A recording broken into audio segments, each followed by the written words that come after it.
Hi everyone, in front of me I've got a OnePlus Ace 2V and let me share with you how to change the system language on this device.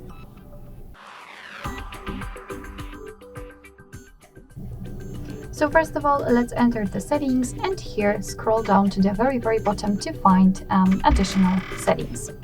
Now let's tap on language and region, and as you can see here we've got the list of currently added languages. We've got only English, so let's tap on edit, and here we've been transferred to the list of currently available languages. So all you have to do is to find it and tap on this plus icon next to it. So let me pick maybe Greek, just tap on it, and as you can see your device will immediately ask you if you want to set it as a default language. So let's tap on yes, and as you can see everything will be displayed right now in the chosen language, in my case Greece.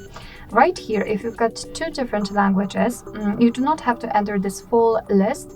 You can reorder them to change the default one.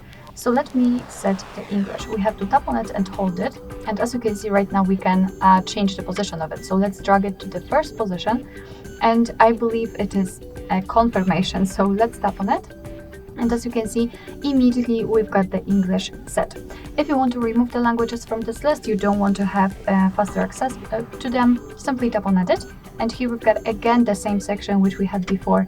So we have to remove the language just by tapping on this minus icon next to it. And as you can see, we've got only English left. Alright, so that will be all. Thank you so much for watching. I hope that this video was helpful, and if it was, please hit the subscribe button and leave the thumbs up.